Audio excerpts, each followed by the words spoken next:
À l'âge de 13 ans, on m'a diagnostiqué une aplasie médulaire idiopathique, c'est-à-dire que c'est un dysfonctionnement de la moelle osseuse.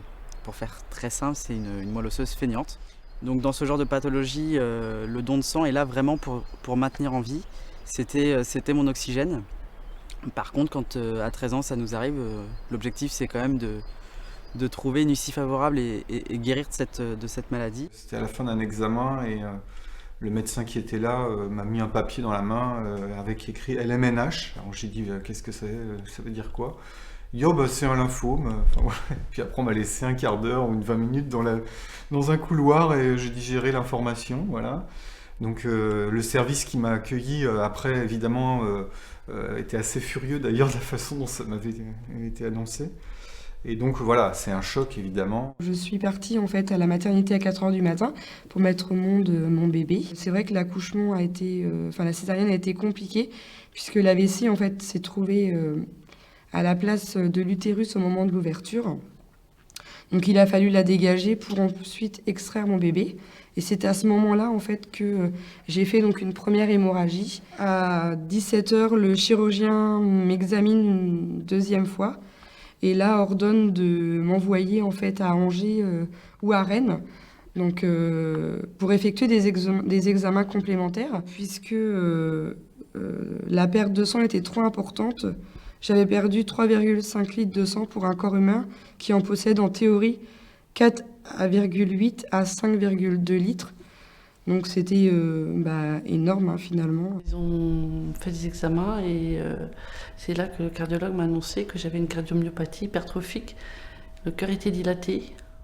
Disons qu'il y a toujours une phase au départ où on cache un petit peu la maladie, donc on fait comme si de rien n'était, donc on travaille normalement. Et puis il arrive un moment où les cures ou les traitements tape trop dur, un petit peu entre guillemets, ou attaque trop. Et donc là, on est un petit peu faible et puis déjà finalement, on a intégré le fait que ça va à un moment ou à un autre mal se passer ou bien se passer. C'était un petit peu tout s'écroulait.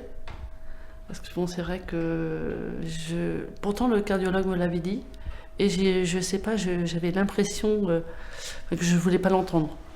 C'est comme si il m'avait dit quelque chose que non, c'est pas pour moi, c'est pas possible. Je voulais pas. Je pars de nouveau donc pour la 3e fois au bloc. À ce moment-là, étant donné qu'il ne voyait rien à la radio, il a fallu prendre une décision pour arrêter cette hémorragie. Donc j'ai eu sur le ventre 77 agrafes.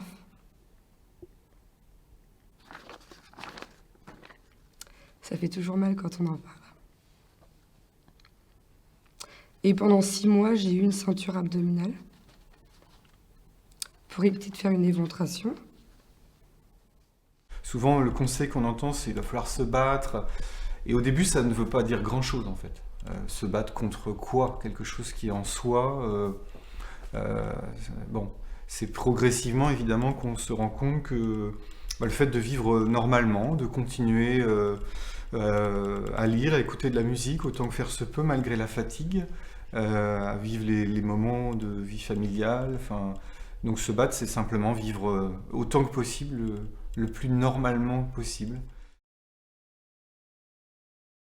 Je parlerai même pas de soutien, je parlerai de pilier dans ce malheur qui bouleverse une famille quand on a 13 ans. Faut savoir j'avais mes parents et mon frère. J'ai eu la chance de pouvoir compter sur ces 3 personnes sans jamais en douter en fait. Et c'était très très important pour moi pour pouvoir m'en sortir. Toute la famille évidemment se joint un petit peu à la douleur, même si la douleur elle est plutôt morale que physique, puisque physiquement je ne souffrais de rien. Ma compagne évidemment, hein, qui m'a soutenu en permanence, qui a dû s'adapter aussi puisque à un moment tout l'environnement après la greffe devient dangereux. C'est une expérience qu'on vit ensemble, en commun, dans les moments difficiles comme dans les moments où évidemment on voit les choses évoluer favorablement. Donc c'est évidemment beaucoup d'émotions. Alors mon mari beaucoup, parce que bon c'est vrai que et puis bien sûr j'avais ma sœur qui avait la même maladie, elle a eu aussi une cardiomyopathie hypertrophique. Et Aussi ma belle famille, parce que bon, j'avais plus de parents à ce moment-là. Donc mes parents étaient décédés, mais j'ai eu ma belle famille qui était très proche. Les médecins prennent beaucoup de temps pour expliquer tout ce qui va se passer, les risques, parce qu'évidemment il y a des risques. Toutes les greffes malheureusement ne réussissent pas. J'ai été beaucoup épaulée par les collègues de travail. Voilà, comme je ne pouvais pas porter mon enfant et que la TISF ne pouvait pas être à domicile toute la journée, puisque ça aurait été dans bien évidemment ce qu'il aurait fallu qu'il se passe. Voilà, on a eu des dons de faits financiers par des collègues, des amis, notre famille. Donc c'est vrai que ça fait chaud au cœur, quoi. Dès que j'ai eu cette greffe, j'ai considéré comme si c'était des gens de ma famille. Pour moi, c'est ma deuxième famille. Pendant un mois, j'ai eu le temps de me concentrer, de prendre des forces, du poids, parce que je savais que j'allais en perdre. Donc j'ai mangé tout ce que je pouvais, toutes les glaces possibles et imaginables. Comme un sportif de haut niveau qui devait aller à une compétition.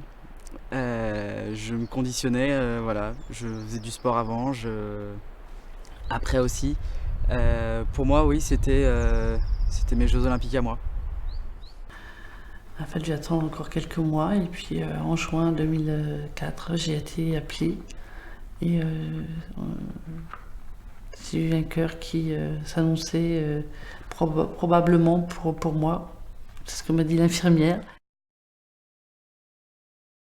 Je continue à travailler normalement, avec des moments difficiles, avec des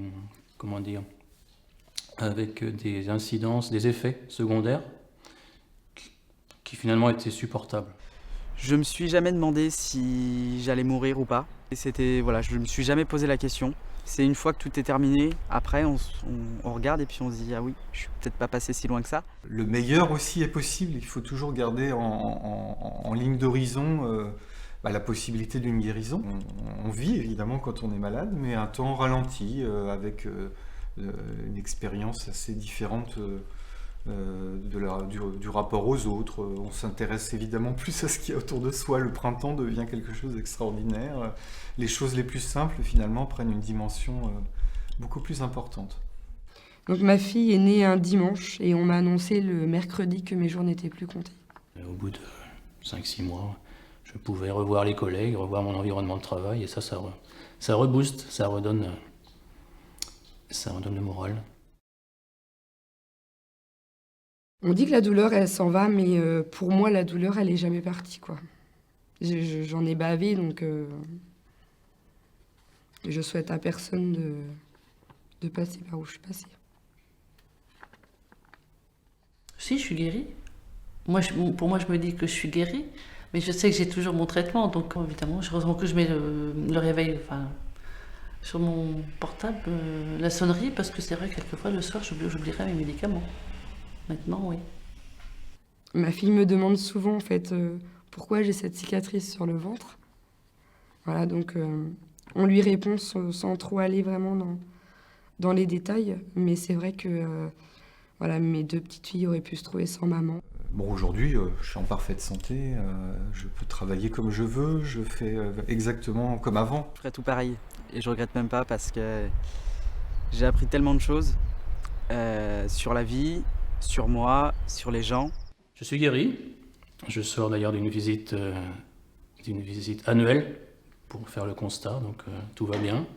Mais j'ai un regret, évidemment, c'est de ne pas pouvoir donner mon sang, qui normalement doit être bon maintenant. Eh bien, le don du sang, comme beaucoup de gens, je le voyais de loin, et de tellement loin que je n'avais jamais donné mon sang. Ce que je regrette aussi beaucoup aujourd'hui. Et donc aujourd'hui, la seule chose que je peux faire, c'est donner du temps pour faire en sorte que les gens puissent donner leur sang, puisque moi, je ne peux plus donner. Alors, j'ai toujours voulu donner du sang, alors que, évidemment, je ne pouvais pas. J'étais un donneur environ de 25 à 40 ans, donc une quinzaine d'années de dons. Je connaissais le don du sang, mais j'avais jamais donné. Parce que, comme beaucoup de gens, je pense que l'aiguille fait peur. Donc, mais aujourd'hui, voilà, je ne peux plus donner du tout mon sang. Quand j'ai eu ces poches, c'est vrai que pour moi c'était comme un cadeau. Je lui ai dit, mais je sais pas comment l'expliquer d'ailleurs. Je manque de mots. Toutes les personnes qui donnent leur sang aujourd'hui,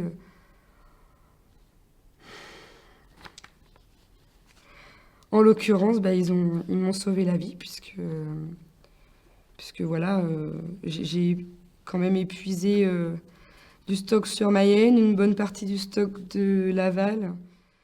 Je n'identifie pas, évidemment je ne connais pas les donneurs, mais je ne peux que les encourager à continuer à donner, évidemment, et puis je les remercie.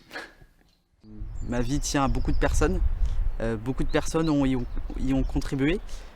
Cette personne en fait partie et d'une très belle manière. Donc si je pouvais le voir, oui, je lui dirais merci, oui. Ah, je dirais merci. Merci beaucoup. Du fond du cœur, c'est vraiment... Du cœur, et en plus, c'est vraiment... C'est fou. Aujourd'hui, voilà, le don du sang, je le vois plus du tout de la même manière et je ne regarde plus non plus les gens de la même manière, quoi. Ils m'ont sauvé la vie. Je dois ma vie à des gens qui ont pu à un moment faire cette simple opération d'aller dans un endroit, de donner du sang pendant un quart d'heure, 20 minutes. Et voilà, moi j'en ai vraiment eu besoin pendant la greffe, hein, quand j'étais en chambre stérile, parce que j'avais plus de plaquettes. Donc je remercie les gens qui, je ne sais pas qui, m'ont donné des plaquettes qui m'ont permis de survivre. Et donc c'est évidemment fondamental, quoi. Et puis c'est ce don à la fois anonyme, gratuit, bénévole, humainement, il y a quelque chose là d'extrêmement riche dans l'échange qui est à l'image même de ce que devrait être et ce que doit être l'humanité. C'est pas un don financé, payé, c'est un véritable don gratuit, et ça c'est quelque chose d'extraordinaire.